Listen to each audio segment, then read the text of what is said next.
पैरों च रस्सियां पा के इन्होंने पुट्ठे लटका दो ताकि कौम देख सके कि इस मुल्क के हुक्मरान जो है वो जो 6 करोड़ का तबका है, 6 करोड़, क्योंकि ये जो तुम्हारे अवामी नुमाइंदे हैं जिन्हें खो के हुकूमत ली है, खो के समझते हो ना, छीनी है हुकूमत, चोरी की है, ये तुम्हारा हक जो है उसका तहफ्फुज करने के लिए तैयार नहीं है। सो मैं ये समझता हूं कि वो सेक्टर जो फिस्कल ईयर में 2020 और 21 में पाकिस्तान की जीडीपी में जिसका 22.7% हिस्सा था, 2020-21 में जो पाकिस्तान की लेबर फोर्स का 37.8% था, आज उसकी जीडीपी में भी हिस्सा ज्यादा है, आज उसका लेबर फोर्स में भी हिस्सा ज्यादा है।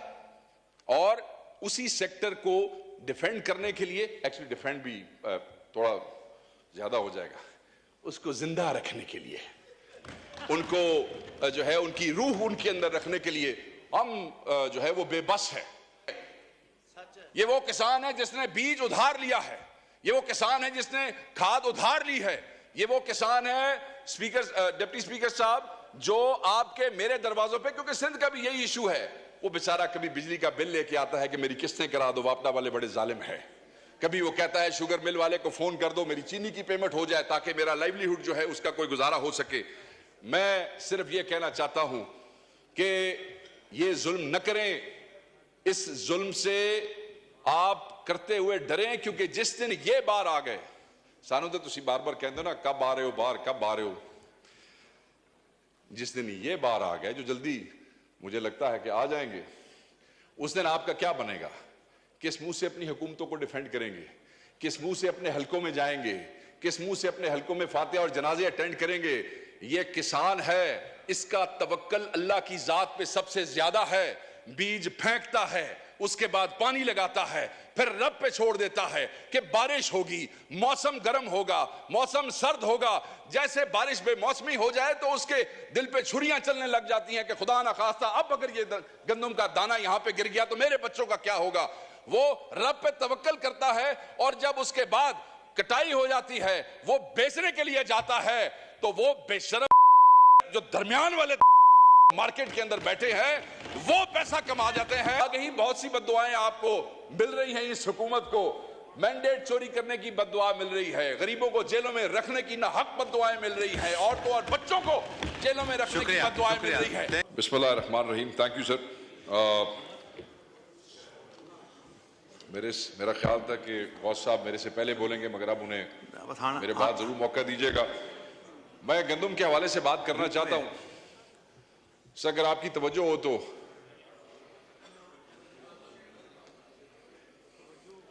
तुहाडे हाल वेख के तो गल कोई नहीं करनी, तो वेख के करनी। सर जी जी तवज्जो sir. Thank you very much sir. मेरे ख्याल में जब से हलफ हुआ है आज मैं पहली दफा आपने मौका दिया, आपकी बड़ी मेहरबानी। और इस इशू पे जो मेरे मुल्क के किसानों के दिल के करीब है, और आज हमारा पंजाब का किसान, सिंध का किसान बड़ी मुश्किल में है, बड़ी अजियत में है, बड़ा परेशान है, और सबसे बड़ा जुल्म यह है कि उसकी इस परेशानी, उसकी इस अजियतनाक जिंदगी और उसके इस लम्हे के जिम्मेदार वो लोग हैं जो अपने आप को अवाम के लीडर कहते हैं। उनके फैसलों की वजह से आज किसान इस अजियत का शिकार है, उनकी नालायकी की वजह से आज किसान इस अजियत का शिकार है। इससे बड़ी नालायकी क्या है कि पंजाब हुकूमत जो है वो 3200 रुपए पे इंपोर्ट हुई गंदम जो है वो 4700 रुपए में खरीदती है। उसके बाद हुकूमतें जो है वो 3900 रुपए की सपोर्टिंग प्राइस जो है वो फिक्स करती है, और फिर इस काबिल भी नहीं है कि उसको इंश्योर कर सके, क्योंकि ओपन मार्केट में उसको फिर 2800 से लेकर 3000 रुपए तक की कीमत दी जाती है। आप मुझे सिर्फ यह बताएं कि वो किसान जिसको पानी महंगा मिल रहा है क्योंकि उसके ट्यूबवेल के ऊपर जो बिजली का बिल है वो बढ़ता जा रहा है, बिजली का बिल बढ़ता जा रहा है, वो अफोर्ड नहीं कर सकता है, उसे बीज जो है वो उधार उठाना पड़ता है, उसके पास पैसे नहीं है, उसके पास डीएपी खरीदने के पैसे नहीं है, 14,500 से 15,000 रुपए तक वो भी ब्लैक में लेनी पड़ती है। उसके पास यूरिया के पैसे नहीं है, यूरिया भी 10,000 रुपए में मिल रहा है। बिजली महंगी, फ्यूल महंगा, यूरिया महंगा, डीएपी महंगा, और उसके बाद हम ये समझते हैं कि क्योंकि हम सपोर्टिंग प्राइस 3900 रुपए रख देंगे और किसान जो है वो खुशहाल हो जाएगा और पैसे कमाएगा। जो उसकी लागत है किसान की उस गंदम के ऊपर, वो उस लागत से भी 47% कम की आपने सपोर्टिंग प्राइस भी रखी, आप ये देख लें यहां पे। और जो आगे तकसीम पंजाब के अंदर हो रही है वो एकड़ पे 6 बोरियां है और 6 एकड़ से ऊपर की इजाजत नहीं है। 36 बोरियां, यानी कि 6 एकड़ से आगे 36 बोरियों से आगे हिसाब किताब नहीं है, और उसका भी कोई खाता कोई नहीं चल रहा है। मुझे तकलीफ इस बात की है कि इस ऐवान में बैठे हुए ज्यादातर लोग जिम्मेदार हैं, ज्यादातर लोग काश्तकार हैं, कोई छोटा है, कोई बड़ा जिम्मेदार है, और अगर खुद जिम्मेदार नहीं है तो जिम्मेदारों के वोटों से इलेक्ट होकर यहां पे आए बैठे हैं। मगर आपने जैसे कहा कि एक पार्टी की तरफ से आपने उनको जोश दिलाया कि भाई बोलो, तुसी भी बोलो, तुहाडा भी सूबा है, तुहाडी हुकूमत है, तुसा भी गल करो। आपको बताना पड़ा है, दिल नहीं करता है। ऑब्वियसली जब अवाम के और किसान की गर्दन के ऊपर छुरी फेरोगे तो कैसे डिफेंड करोगे अपनी हुकूमत को? जब किसान को हलाल करोगे तो किस मुंह से डिफेंड करोगे अपनी हुकूमत को? इसलिए तकलीफ होती है। और 70 लाख टन सेलेबल गंदम पड़ी है पंजाब में, अभी मियां साहब ने कंफर्म किया, और उसमें से कहते हैं कि पास्को और जो सूबाई हुकूमत है वो कहती है जी सिर्फ 20 लाख खरीदनी है। मैनू ये दसो सर, ते बाकी 50 लाख ਨੂੰ आग ला छड़िए, बाकी 50 को क्या करें? आग लगा दें या चूहों को खिला दें या फिर वो फीड वालों को बेच दें। सुना है वो भी गंदम शंदम लेते हैं आगे मुर्गियों की दवाइयां बनाने के लिए, उनको बेच देते हैं।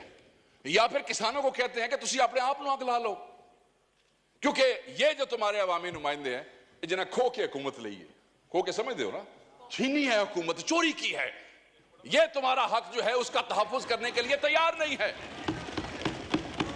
सो मैं ये समझता हूं कि वो सेक्टर जो फिस्कल ईयर में 2020 और 21 में पाकिस्तान की जीडीपी में जिसका 22.7% हिस्सा था, 2020-21 में जो पाकिस्तान की लेबर फोर्स का 37.8% था, आज उसकी जीडीपी में भी हिस्सा ज्यादा है, आज उसका लेबर फोर्स में भी हिस्सा ज्यादा है।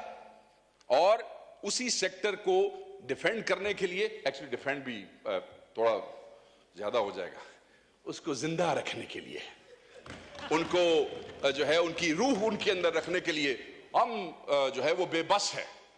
ऑब्वियसली हमारे भाई वहां से कोई जवाब भी देंगे, सरकारी जवाब आएगा, ऐसे हुआ वैसे हुआ, हमारे पे भी कोई गुलफशानी करेंगे, ठीक है, मगर इससे क्या किसान की जिंदगी जो है वो आसान हो जाएगी? नहीं, आसान नहीं होगी। फिर जुल्म आप देखें सर, भाई बम्पर क्रॉप है, ऑलरेडी आपके कॉफर्स जो है वो भरे पड़े हैं गंदम से, ठीक है जी, और आप इंपोर्ट कर रहे हैं। हम तो सिर्फ अपने भाइयों से ये पूछना चाहेंगे कि उस हकीम लुकमान का नाम बता दीजिए या उस आइंस्टाइन का नाम बता दीजिए जिसने कहा कि बंपर क्रॉप भी पई जे बट कोई अपना भी सोच लीजिए, कुछ मंगवा लें वहां से। और वो मंगवा लिया, मंगवाने के बाद वही मैंने बात की कि 3200 और फिर हुकूमत ने वही 3200, अब जब पता लगेगा ना 3200 पे इंपोर्ट किसने की है, ये भी एक नई कहानी होगी, क्योंकि उस 3200 वाले से फिर 4700 पे आपने खरीदी क्यों? सो मैं ये बार बार नुक्ता इसलिए कह रहा हूं कि जनाब ये अवाम को, किसान को, ये वो किसान है जिसको पंजाब की कई शुगर मिलों ने अभी पिछले साल की गन्ने की पेमेंट नहीं की है। ये वो किसान है जिसने बीज उधार लिया है, ये वो किसान है जिसने खाद उधार ली है, ये वो किसान है स्पीकर, डिप्टी स्पीकर साहब, जो आपके मेरे दरवाजों पे, क्योंकि सिंध का भी यही इशू है, वो बेचारा कभी बिजली का बिल लेके आता है कि मेरी किस्तें करा दो, वापडा वाले बड़े जालिम है, कभी वो कहता है शुगर मिल वाले को फोन कर दो मेरी चीनी की पेमेंट हो जाए ताकि मेरा लाइवलीहुड जो है उसका कोई गुजारा हो सके। मैं सिर्फ ये कहना चाहता हूं कि ये जुल्म न करें, इस जुल्म से आप करते हुए डरें, क्योंकि जिस दिन ये बार आ गए, सानू तो तुसी बार बार कहते हो ना कब आ रहे हो बाहर, कब आ रहे हो, जिस दिन ये बार आ गए, जो जल्दी मुझे लगता है कि आ जाएंगे, उस दिन आपका क्या बनेगा? किस मुंह से अपनी हुकूमतों को डिफेंड करेंगे? किस मुंह से अपने हलकों में जाएंगे? किस मुंह से अपने हलकों में फातिहा और जनाजे अटेंड करेंगे। ये किसान है, इसका तवक्कल अल्लाह की जात पे सबसे ज्यादा है। बीज फेंकता है, उसके बाद पानी लगाता है, फिर रब पे छोड़ देता है कि बारिश होगी, मौसम गर्म होगा, मौसम सर्द होगा। जैसे बारिश बेमौसमी हो जाए तो उसके दिल पे छुरियां चलने लग जाती हैं कि खुदा ना खास्ता अब अगर ये गंदम का दाना यहां पे गिर गया तो मेरे बच्चों का क्या होगा। वो रब पे तवक्कल करता है और जब उसके बाद कटाई हो जाती है, वो बेचने के लिए जाता है, तो वो बेशरम और बेगैरत जो दरमियान वाले मार्केट के अंदर बैठे हैं वो पैसा कमा जाते हैं, मगर उस जिम्मेदार को कुछ नहीं मिलता है, उस किसान को नहीं मिलता है, उस पंजाबी को नहीं मिलता है, उस सिंधी को नहीं मिलता है। मैंने सिर्फ आपसे ये रिक्वेस्ट करनी है कि खुदारा उनकी जिंदगी आसान करें, इन डकैतों को बेनकाब करें, उनकी जिंदगी आसान करने के लिए कुछ ऐसी। सर, आपके इलाके में भी आप खुद जिम्मेदार हैं और मैं समझता हूं कि आप इस दर्द को मुझसे ज्यादा समझते हैं, क्योंकि आप तो खुद कल्टीवेशन करते हैं और बड़ी जबरदस्त काश्तकारी करते हैं। मैं ये समझता हूं कि वो डाकू जिन्होंने गंदम इंपोर्ट की है, वो डाकू जो किसान के गर्दन पे छुरी फेर रहे हैं, उनको इस्लामाबाद में ये जो बार ऐवान में ये जो आपका कॉन्स्टिट्यूशन एवेन्यू है, इन्होंने पैरों च रस्सियां पा के इन्होंने पुट्ठे लटका दो ताकि कौम देख सके कि इस मुल्क के हुक्मरान जो है वो जो 6 करोड़ का तबका है, 6 करोड़, वो जिसको हम कह रहे हैं कि तुम लोग 50 लाख जो है उसको आग लगा दो या चूहों को खिला दो, वो कम से कम ये तो कह सके कि आप जो इन ऐवानों में बैठे हैं आप इनके लिए लेजिस्लेशन करें। शायद आप इनके लिए सोचते हैं, शायद वो आपको दुआ दे दें, शायद उनके बच्चे आपको दुआ दे दें, मगर अगर न करेंगे और वो सड़कों के ऊपर आ गए, आपसे कंट्रोल नहीं हो सकेगा, वो बद्दुआ आपको देंगे। आगे ही बहुत सी बद्दुआएं आपको मिल रही हैं। इस हुकूमत को मैंडेट चोरी करने की बद्दुआ मिल रही है, गरीबों को जेलों में रखने की नाहक बद्दुआएं मिल रही हैं, औरतों और बच्चों को जेलों में रखने की बद्दुआएं मिल रही है। थैंक यू वक़ार साहब, थैंक यू। माइक खोले वक़ार साहब। बद्दुआ तो दे दी, मैं तो अगली बात कर रहा हूं। मैं तो सिर्फ ये कह रहा हूं कि सर उन गरीब किसानों का कुछ करे, उनके लिए कोई बेहतरी का मामला करे। वो चंद दिन वास्ते तुसी अपने डाके माके चोरियां बंद कर छो, तो कुछ उन्होंने वास्ते कर छो। बहुत मेहरबानी, थैंक यू।